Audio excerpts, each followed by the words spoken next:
Iran, आपके example दे रहा हूँ मैं ईरान का, शाम को पहुंचाऊं सुबह वॉर हो रहा है भाई सही में। और वॉर भी छोटी मोटी नहीं, B2 बॉम्बर आ रहा है सीधा। बॉम्बिंग गिर रहे हैं, मैंने वीडियोस में दिखाया है कि कैसे बॉम्ब गिर रहे हैं, कैसे एंटी मिसाइल को करती है, सब देखा है मैंने आंखों से। भाई साउथ कोरिया भी गए आप, वो कैसा लगा आपको? साउथ कोरिया गया हूँ, अच्छा लगा मुझे, लेकिन मुझे सुना है कि इंडियंस के प्रति वो जो रेसिज्म मैंने दिखा नहीं, मुझे कहीं फील नहीं हुआ मुझे कि कोई रेसिज्म है या नहीं है। मैं क्लब्स वगैरह भी गया साउथ कोरिया के, लोग नॉर्मली बात कर रहे हैं, साउथ कोरियन लग्स लाइक हमारे ड्रिंक वगैरह बना के दे रही है, उनके साथ ट्रैवल किया मैंने। हाँ, साउथ कोरियन गर्ल्स वगैरह के हम साथ। तो ये सुन रहे हैं कि वहाँ के क्लब्स जो है वो स्पेशली बोर्ड लगा रहे, बैनर लगा रहे कि भाई इंडियंस मैंने नॉट तो नहीं अलाउड। देखा वहाँ का मोस्ट फेमस एरिया गया हूँ नाइट लाइफ की, मैंने ऐसा कुछ नहीं देखा। अच्छा। हर जगह एंट्री इन्होंने अलाउ की। लोग कैसे हैं वहाँ के? लोग अच्छे लगे मुझे भाई कुछ लोग हमें मिले जो गोवा भी घूमने आए थे, पर अब वो भी यही कहते हैं गोवा गोवा नहीं रहा टाइप्स। आपको ऐसा गोवा का फीडबैक मिलता है? गोवा का फीडबैक मुझे उतना ज़्यादा नहीं मिलता। मैं उनको बोलता हूँ कि अच्छी जगह जाओ, हमारे माउंटेन्स में जाओ। मुझे लगता है किसी को बोलता हूँ कहाँ जाना है, पहले एक काम करो लद्दाख जाओ, लद्दाख जाओ, नॉर्थ ईस्ट चले जाओ, ये सब अच्छी जगह है, इनको ये बोल देता हूँ। दिल्ली और ये सब, वो लोग मोस्टली दिल्ली जयपुर और ये आगरा करने आते हैं ना। दिल्ली जयपुर आगरा करते हैं, इससे क्या होता है कि सब पे नेगेटिव इंप्रेशन जाता है। बट इंडिया के बारे में मैंने एक बात सुनी है, जितने भी फॉरेनर्स इंडिया आए हैं, आइदर दे लव इट और hate it, there is nothing in between. हाँ, आइदर बहुत प्यार इंडियन के प्रति कि एकदम मजेदार कंट्री वापस से बैक टू बैक आई जा रही है, या तो फिर कभी आएंगे ही नहीं। इंडियंस के लिए पॉजिटिव फीडबैक क्या सुना आपने, क्या क्या तारीफ करते हैं बाहर के लोग? कि इंडियन डेवलप्ड बहुत है, कि इंडिया में जो फैसिलिटीज़ बहुत है, जैप्टो की बात चलती है कि कैसे आप ट्रेन के अंदर आप जो मन करे खाना मंगवा सकते हो, वो सब बात चलती है। ये तो भाई उन लोगों के लिए बड़ी चीज तो है ही भाई, 2 मिनट में 10 मिनट में आ रही है हाँ, चीजें, जैसे आ रही है बाहर तो नहीं आती भाई। भाई ये भी बड़ी चीज इसलिए बनी है क्योंकि इंडिया की ये जो नेगेटिव इमेज है कि ये पुअर कंट्री है, गरीबी है, और प्लस यहाँ पर 5 मिनट में खाना भी आ जाता है, 10 मिनट में आ जाती चीजें, तो ये उनको हाइप की बात लग जाती है। ये ऐसे कैसे हो रहा है? हाँ, कि कैसे 5 मिनट खाना आ जा रहा है, कि आपको ट्रेन में खाना मंगवाना ट्रेन में आ जाएगा, सब कुछ ऑनलाइन है। पेमेंट सिस्टम देख लेते हैं हमारा, वो कभी अरे चलो फोन से पेमेंट कर दे रहा है। हालांकि चाइना का पेमेंट सिस्टम तो बहुत ज़्यादा एडवांस है सब मामलों के, वो पाम से पे कर देते हैं, फेस से पे कर देते हैं, पता नहीं कहाँ से पे कर देते हैं।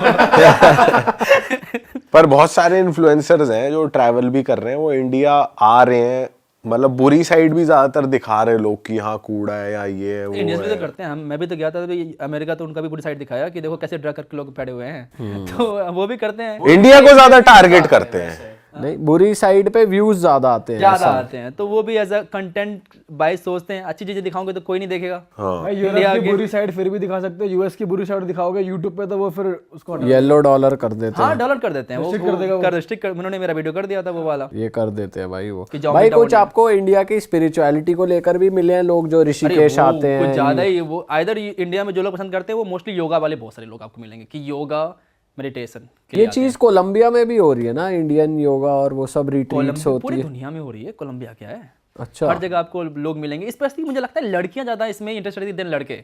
लड़कियां कि मुझे इंडिया जाना है, ऋषिकेश जाना है, योगा सीखना। योगा सीखना है। हाँ, मुझे एक बात और याद आ रही है कि एक कंट्री है स्वातिनी, बहुत ही टाइनी सी कंट्री है, पहले इसका नाम था स्वाजीलैंड, तो लोग कंफ्यूज हो रहे थे कि स्वाजीलैंड स्विट्जरलैंड, तो नाम ही चेंज कर दिया उन्होंने, कर दिया स्वातिनी कर दिया उन्होंने नाम अब। तो वहाँ का एक किंग है, वो एक्चुअली एब्सोल्यूट मोनार्क कंट्री है, तो वहाँ पर राजा के पास सारी पावर होती है। तो उस किंग का एक नियम है कि एवरी ईयर वो 1000 लाइक सेमी न्यूड लड़कियों को डांस करवाएगा और उसमें से एक रानी बनाएगा एवरी ईयर। तो अभी तक 25-26 उसकी रानियाँ हो चुकी है। अरे 1000 लड़कियों को सेमी न्यूड डांस करवाएगा? डांस कराएगा, फिर पिक करेगा किसी एक को। फिर किसी एक को पिक करेगा वो। और ये पूरी पब्लिक के आगे होता है ऐसा कुछ है? पब्लिकली नहीं, उसके महल के अंदर होता है, इसकी लाइव स्ट्रीमिंग होती है। टिकट भी मिलता है। टूरिस्ट जा सकते हैं। भाई यार अलग ही चीज है। तगड़ा ही रिचुअल है कुछ राजे का। राजा है ना वो, एब्सोल्यूट राजा है। भाई और जो ऐसी मोनार्क कंट्रीज होती है इनमें सेफ लगता है या अनसेफ लगता है जब आप जनरली जो कंट्रीज काफी तानाशाही वाली होती है ना, वो कंट्री बहुत सेफ रहता है। आप किसी भी कंट्री का उठा के देख लो, आप कंट्री सेफ होती है। आप तुर्कमेनिस्तान उठा के देख लो, निकारागुआ उठा के देख लो, वेनेजुएला तो पता नहीं तनाशाही तो वहाँ पे है नहीं, तो बहुत सारी जितनी भी तनाशाही कंट्री है वहाँ पे एकदम सेफ होता है वो कंट्री। और वहाँ वीजा इजीली दे देते हैं वो कि वो नाटक करते हैं, बहुत नाटक करते हैं, वही सारी कंट्री मोस्टली नाटक करती है। उनको ये होगा ना बाहर से लोग आके इन्फ्लुएंस करेंगे ना करते हैं। फॉर एग्जाम्पल तुर्कमेनिस्तान के अंदर क्या है कि हमें लोकल एक अगर ट्रेन पे 4 सीट हैं एक बोगी के अंदर, अगर हम 2 लोग भी हैं तो हमारे लिए 4 सीट खड़ी देंगे ताकि हम लोकल लोगों से इंटरेक्ट ना करें। ओ बिल्कुल, वो कट करके रखते हैं लोकल लोगों से।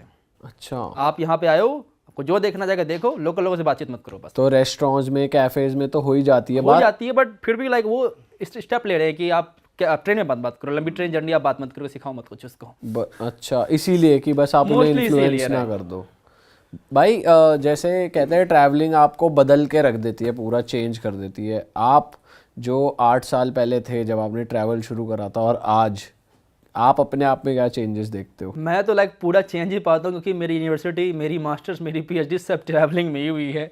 क्योंकि मैंने सिर्फ 12th पास किया है और 12th के बाद मैं ट्रैवल कर रहा हूँ लगातार 8 साल हो गए। तो अगर 4 साल बैचलर्स रख ले, 2 साल मास्टर, 2 साल पीएचडी रख लेते, तो मैंने ट्रैवल भी सब कुछ कर लिया। तो ट्रैवल ने बहुत कुछ सिखाया। छोटी छोटी हैक्स से लेके बड़ी बड़ी हैक्स समझ में आने लग गई है अब। शुरू में कुछ समझ में नहीं आती थी कैसे करना है, अब सब कुछ क्लियर, मेरे लिए आसान लगता है। आज आप बताओ मुझे दुनिया के किस पार्ट में मुझे आपको कल भेजना है, मैं पहुंच जाऊंगा वहाँ पे बिना कुछ सोचे समझे, मैं पहुंच जाऊंगा दुनिया किसी भी पार्ट में। इतनी ट्रैवलिंग मेरे लिए अब आसान हो गई है। कॉन्फिडेंस बूस्टअप हो गया, कॉन्फिडेंस बूस्टअप है, कहीं भी चले जाऊंगा, मुझे वीज़ा रूल्स पता है, सारे देश के दिमाग में सारा वीज़ा रूल्स है, मेरे दुनिया के सारे कंट्रीज़ के वीज़ा रूल्स। लोगों से बात करने में वो हेजिटेशन नहीं होती। हेजिटेशन नहीं होती मुझे, अब मैं कहीं पहुंच जाता हूँ। मतलब वो एक कॉन्फिडेंस पता नहीं अलग ही लेवल का आ गया। आप मुझे हाफ पैंट पहन के चले जाऊँगा, सिर्फ 5 स्टार होटल जाकर खा के आ जाऊँगा मैं। अच्छा, जब स्लीपर्स में चले जाऊँगा मैं, तो उस लेवल कॉन्फिडेंस आ गया मेरे में। इंडियंस को ना हमेशा से ये बहुत रहता है, अगर कहीं बाहर जा रहे हैं, घूमने जा रहे हैं, तो लड़कियों से बात करने में हेजिटेट होता है। इंडियन से कोई भी लड़का होती है अगर इतना कॉन्फिडेंस नहीं होता, तो आप अगर अप्रोच करते हो तो किस तरीके से बात करते हो, कैसे बात इनिशिएट करते हो किसी लड़की से? लाइक मेरा एक बड़ा ही फंडा है कि nobody rejects you, they reject your idea you represent. अच्छा, तो आप जाके बात कर रहे हो, आप अगर वो रिजेक्ट करी तो आपको रिजेक्ट नहीं कर रही, आप जो बोल रहे हो उसको रिजेक्ट कर रही है। अच्छा, तो जाके बात करो, बात करने में क्या दिक्कत है? आपको रिजेक्शन तो हर लाइफ में हर चीज़ में मिलेगा। अब मैं आपसे कल कुछ 1 लाख रुपए मांगू, आप मुझे बोलोगे रिजेक्ट कर दो, तो मैं इसको कैसे ले सकता हूँ? आपने मुझे रिजेक्ट नहीं किया है, आपने जो मेरे पैसे वाले वो उस बात को रिजेक्ट किया है, ना कि आपने मुझे रिजेक्ट किया है। अच्छा अप्रोच है भाई ये। और कोई तरीका लोग और स्ट्रीट स्मार्ट हो जाएं, कोई ऐसी टिप बता सकते हो आपकी जो नए ट्रैवलर्स हैं उनके लिए? नए ट्रैवलर्स के लिए टिप्स पता नहीं, बहुत सारे टिप्स हैं। जैसे क्या कि कोई 1-2? फटाफट बताना चाहूँगा। एक एयरलाइन माइल्स के बारे में बताना स्टार्ट करें। एयरलाइंस माइल्स बहुत सही चीज़ होती है, आपको बहुत सारी फ्लाइट टिकट मिल जाती है फ्री में। मैंने 3-4 फ्लाइट टिकट फ्री में ले रखा हूँ मैं। अच्छा, अरे वाह। Airline miles. और उसके अलावा हमेशा लोकल सिम कार्ड खरीदें, सस्ता वही पड़ता है। हाँ, नंबर 3 हो गया कि एक अच्छे फॉरेक्स कार्ड लें जिसमें आपको फॉरेक्स फी नहीं देना पड़े, क्योंकि इंडिया में बहुत सारे कार्ड हैं, बहुत सारे बैंक आपको ऑफर करती है। इंडिया अच्छा मार्केट है इस मामले में, क्योंकि इंडिया के बाहर ये सब कनाडा वगैरह में नहीं मिलता होता इतना ईजिली बिना जीरो फॉरेक्स कार्ड। उसके अलावा और क्या हो सकता है? वीज़ाज़ वगैरह के लिए डमी टिकट यूज़ करें, booking.com से फ्लाइट होटल वगैरह बुक करके डाल दें। ज़्यादा सोचे समझे नहीं उतना कुछ। अच्छा भाई वैसे जब इंटरनेशनल ट्रैवल करने की बात आती है तो इंडियंस अक्सर यहाँ चले जाते हैं, थाईलैंड वगैरह। बट कुछ ऐसी कंट्रीज आप बताओ जहाँ इंडियंस के लिए वीज़ा फ्री हो, या फिर ई वीज़ा आ जाता है, या फिर वीज़ा ऑन अराइवल, और बहुत सुंदर कंट्रीज हों वो। मॉरिशस आपको ठीक ठाक प्राइस में फ्लाइट मिल जाएगी। सेचल्स तो महंगे, बट मॉरिशस, कजाकिस्तान, ये भी दोनों वीज़ा फ्री कंट्रीज़ हैं। आप देख सकते हैं दोनों वीज़ा फ्री कंट्रीज़ में। फिलीपींस ये नया है तो फिलीपींस जा सकते हो आप। आपको कैसा लगा था फिलीपींस? फिलीपींस अच्छा लगा था मुझे, अच्छी कंट्री है। बट फिलीपींस में अभी हुआ है ना इंडियंस के लिए या आई visa थिंक free? 3-4 महीने पहले हुआ है फिलीपींस। और मॉरिशस बहुत अच्छी कंट्री लगी मुझे। मॉरिशस में लोग भी बहुत अच्छे हैं। अगर आपको वो बीच वाइब चाहिए जो कि आपको थाईलैंड के साउथ पार्ट में मिलती है, आपको वो मिल सकती है मॉरिशस के अंदर भी। ओके। और सबसे अच्छी बात, वो लोग हिंदी बोलते हैं पूरी तरह से, आपको सब लोग हिंदी बोलते मिल जाएंगे। अच्छा, और इंडिया से बहुत प्यार है, बहुत प्यार इंडियन से वहाँ पे। जब तक ज्यादा लोग नहीं जब तक पहुंचते। ज़्यादा सब लोग नहीं पहुँचाना पड़ता। जब तक उन्हें असलियत ना पता लग जाए। भाई इजिप्ट भी गए हो आप? हाँ, इजिप्ट में गया हूँ। वो क्या वहाँ का एक्सपीरियंस कैसा था? अच्छा एक्सपीरियंस था इजिप्ट में, मोर और लेस। लोग अच्छे हैं एक्चुअली। वहाँ पे आपको लोगों को जानना पड़ेगा। एक बार आप लोकल लोग को वहाँ पे जान गए ना, तो फिर बड़ा अच्छा एक्सपीरियंस होने वाला है। और किसी को नहीं जानते हो ना, बड़ा बूढ़ा एक्सपीरियंस होने वाला है आपके साथ, क्योंकि वो स्कैम कैपिटल ही लगता है दुनिया का वो। अच्छा, हर सब कुछ में स्कैम है वहाँ पे। आपको लोग बोलेंगे अरे आपका मन करे आप बैठो चाय पियो, जो मन करे आपका पे कर देना। फिर चाय पी लोगे, बोलोगे निकालो 200 रुपये आप। और उल्टा उल्टा कर रहे हैं। हाँ उल्टा, आपका जो मन करे पहले एकदम प्यार से बात करेंगे, उसके बाद फिर ये कर देंगे जाओ। अरे यार, तो ये स्कैमिंग थोड़ी होती है, कायरो वगैरह में होती है। बट कायरो से जैसे आप बाहर निकलोगे ना, गीजा वाले पिरामिड से बाहर निकलोगे, तो इसके बाद फिर ठीक है, बेटर है। सुहाग वगैरह में गया हूँ, बहुत ऑपी डेस्टिनेशन है। सुहाग नाम की एक जगह है, तो वहाँ पे गया था, तो वहाँ पे अच्छा लगा मुझे। फिर लोग वहाँ पे अच्छे हैं। हाँ, लेकिन एक बड़ी इंटरेस्टिंग फैक्ट है, लोगों को लगता है सिर्फ इजिप्ट के अंदर ही पिरामिड्स है, बट सूडान के अंदर जो पिरामिड्स है वो इजिप्ट से काफ़ी ओल्ड हैं। अच्छा, हाँ, और सूडान के पास डबल पिरामिड्स है देन इजिप्ट। कितने पुराने वहाँ के? वहाँ के इजिप्ट से सुना है 500 साल पुराने, 1000 साल पुराने इजिप्ट के मामले में। और वो भी उतने ही बड़े मैसिव उतने सेम तरीके के? पुराने हैं तो और ज़्यादा ढह गया है वो, अच्छा लेकिन डबल उनके पास बहुत ज़्यादा पिरामिड्स हैं, अच्छा। वो भी नाइल रिवर के पास ही। तो वो भी ऐसे ही मिस्टीरियस से हैं कि अलाइंड है कॉन्स्टलेशन से और बहुत थोड़े से सारी मिस्टीरियस वगैरह तो हैं ही वो सारे के सारे पिरामिड्स, वो क्योंकि वो तो 6000 साल पहले बनाए पता भाई नहीं। ऐसा भी कहते हैं ना इजिप्शियन जो वो है सभ्यता है वो सबसे पुरानी है, बहुत बहुत ज्यादा पुरानी हैं, है। right? तो कुछ आपने वैसे जाना कि क्या सीन है कुछ अरे ऐसा? इससे याद आया इजिप्शियन सभ्यता से, एक तुर्कमेनिस्तान जो कंट्री मैं आपको बता रहा था, वहाँ के एक प्रेसिडेंट ने एक बुक लिखी थी, किताब लिखी थी।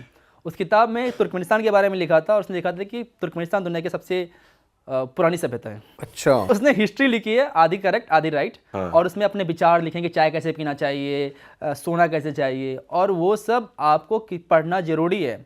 आप जा रहे हो ड्राइविंग लाइसेंस लेने के लिए, आपको चाहिए होगा उसको पढ़ना, वो सब पूछ लेंगे आपसे कि प्रेसिडेंट ने चाय पीने कैसे बोला था आपको। अच्छा जी। हाँ गए लाइसेंस लेने हो, चाय पीना कैसे पीनी है ये बता रहे हो। ये कैसी दबंग आई है। ड्राइविंग लाइसेंस, जॉब इंटरव्यू के लिए जा रहे हो हाँ आप एग्जाम में लिख रहे हो, आप बीए का एग्जाम दे रहे हो, आप 10th का एग्जाम दे रहे हो, पूछ लेगा क्या कैसे पीना चाहिए, बिस्तर कैसे बिछाना चाहिए। अच्छा भाई यहाँ तो चाय पीनी दुश्वार है भाई। अरे बाप रे भाई ये सही है यार, इंडिया ही ठीक है भाई। राजा की मौज है। हाँ उन्होंने लिख दिया किताब इज एवरीथिंग। मैं बता रहा था कि ये लाइक मुस्लिम कंट्री है, मुस्लिम में कुरान कितना इंपॉर्टेंट है पता है लोगों को, बट उस बुक को कुरान से ज़्यादा इंपॉर्टेंस मिल रखा है कि हर मॉस्क में डाल दिया उस बुक को। उसका नाम है रूहनामा, लाइक उनके द क्या कहते हैं, रूह हिंदी वाला ही वर्ड हो गया, soul soul, the book of the soul. और भाई आप इजराइल भी गए हो ना? इजराइल हमने सुना है कि आपको बहुत ज़्यादा सर्वेलेंस में रखता है। यहाँ पे आप जब एयरपोर्ट पे होते हो तब क्वेश्चनिंग हो जाती है, वहाँ पहुँच के भी ऐसा लगता है क्योंकि बहुत ज़्यादा अटैक्स हुए हैं उन पे, तो बहुत केयरफुल रहते हैं। हाँ तो पहले वीज़ा में दिक्कत करते हैं, हालांकि अगर आपके पास यूएस वीज़ा हो तो फिर ज़्यादा दिक्कत नहीं करते। तो मुझे यूएस था तो उन्होंने मुझे दे दिया वीज़ा इजली। उसके बाद में आप एयरपोर्ट पे जाओगे तो पूछेंगे आपसे कि क्यों गए थे, कहाँ गए थे। तो मैं सारी इस्लामिक कंट्री जा रखा था इजराइल से पहले ही। मैं ईरान गया हूँ, इराक गया हूँ, सीरिया गया हूँ। तो वो पूछ रहे थे क्यों गए थे, किसको जानते हो वहाँ पे, किसी से मिले थे या वगैरह, कहाँ कहाँ रहे थे। एंट्री फिर मिल गई। उन्होंने मुझसे पूछा था कि पैलेस्टाइन जाओगे, मैंने कहा कि शायद हो सकता है नहीं जाऊँगा मैं, लेकिन मैं फिर चला गया था। तो जब मैं एग्जिट कर रहा था कंट्री तो उन्होंने मुझसे पूछने क्यों गए थे पैलेस्टाइन। अच्छा ठीक है कोई नहीं। तो लाइक इंटरव्यू होता है आपका जाने वक्त भी, और आपका डबल इंटरव्यू होता है आप जब देश छोड़ रहे होते हो। अच्छा कि क्यों गए थे, कहाँ गए थे, क्या किया था। नहीं एक्चुअली मैं अपनी फ्रेंड के साथ गया था और वो क्रॉस क्वेश्चनिंग कर रही है, मुझे अलग रूम में, उसको अलग रूम में, और दोनों के सवाल जवाब मिला रही है कि सही हम बोल रहे हैं या नहीं बोल रहे हैं। और ये बात हमें पता ही नहीं थी कि जाने में क्वेश्चनिंग करती है। तो उसको डर लग गया, उसने बोला ही नहीं कि मैं पैलेस्टाइन गई थी। अच्छा और फिर वो बोलती तुम्हारे दोस्त बोल रहे तुम पैलेस्टाइन गए थे।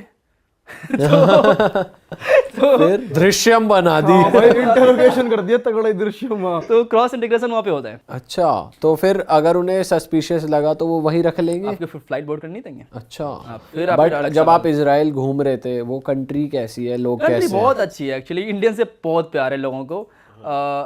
बहुत ही सैड लगा ये जान के कि पैलेस्टाइनियंस जो है इजराइलीज के अंदर नहीं घुस सकते, बट एज ए इंडियन ना पूछते कहाँ से, अच्छा इंडिया से हो जाओ, ऐसे था वो। उनका एक बॉर्डर होता है, हर जगह आपको बॉर्डर देखने को मिलेगा पैलेस्टाइन और इजराइल का, जो बहुत सारे जोन्स होते हैं वहाँ पे। तो उस जोन्स में इंडियंस को बहुत इजीली एंट्री दे देते, कोई पासपोर्ट चेक ही नहीं कर रहा था। अच्छा हाँ, और पैलेस्टाइन के अंदर भी बहुत प्यार मिला मुझे। पैलेस्टाइन के अंदर भी लोग बहुत अच्छे थे। उनका कल्चर कैसा है? Palestine is more like Arabic culture, थोड़ा सीरियन से मिलता है, थोड़ा लेबनीज से मिलता है, और इजराइलीज बहुत डिफरेंट कल्चर है वो काफ़ी कैपिटलिस्टिक कंट्री है। भाई जैसे इंडियंस को डर लगता है कि इन कंट्रीज में घूमने के लिए, मोर लेस मेरे को लग रहा है सारी कंट्रीज सेफ ही है। अफगानिस्तान हो गई, इजराइल हो गई, ईरान हो गई, इंडियंस के लिए सेफ ही आप बता रहे हो हर जगह। कंट्रीज सेफ है, बट ये सब क्या है कि सब कंट्रीज में कि कब क्या हो जाए nobody takes a guarantee. मैं ईरान जब गया तो मुझे लोकल से प्रॉब्लम नहीं हुई थी कि मुझे कोई किडनैप कर लेगा। मुझे प्रॉब्लम हो सकता है कि बम गिर जाए मेरे ऊपर।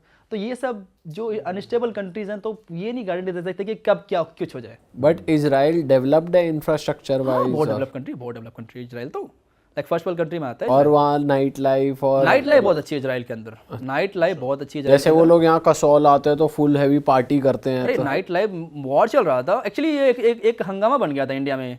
बेसिकली हुआ क्या था कि मैं नाइट लाइफ में गया था इजराइल के अंदर, और बहुत सारे क्लब फुल थे। तो उन्होंने मुझे एंट्री नहीं दी कि भाई क्लब्स फुल है, हम कैसे आपको एंट्री देंगे, ओवर फुल है हम।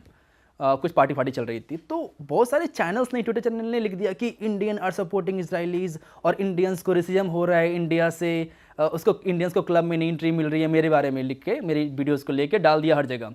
इजराइल एम्बेसी जो दिल्ली की, जिसको क्लियर करना पड़ा कि मेरे साथ कोई रेसिज्म नहीं हुआ है, क्लब फुल से इसलिए नहीं जाने दिया गया है। ओह तो गलत फैल गई बात। पर वॉर के टाइम भी पार्टी फुल बज रही है। पूरी पार्टी चल रही है वहाँ। एक तो गाजा के पास मैं सिटी में था, सिटी का नाम भूल गया, वहाँ पे उधर बॉम्बिंग की आवाज़ आ रही है आपको, इधर पार्टी बम बम चल रही है। अरे आखिरी पल जी रहे। भाई क्रेजी अरे है आपको याद नहीं है एक जब ईरान इजराइल का वॉर चल रहा था तो लेबनान के ऊपर से जाती थी, तो एक कैफे था, तो उसने कहा था, उस कैफे का उसने नाम रख दिया था मिसाइल सीइंग कैफे। तो उस कैफे के ऊपर से आप मिसाइल देख पा रहे हो और लोग दारू पी के मिसाइल एंजॉय कर रहे हैं। ओए भाई यार, तो अलग ही रेस हर कोई फायदा उठा रहा है, किसी के नुकसान में भी किसी का फायदा ही है। मतलब मेरे को लगता है ठीक है, अभी क्या कोई गारंटी नहीं है लाइफ की, जो चल रहा है कि तो मजे से पियो, मिसाइल भी देखना है तो दारू पियो, तो मजे से मिसाइल को देखो।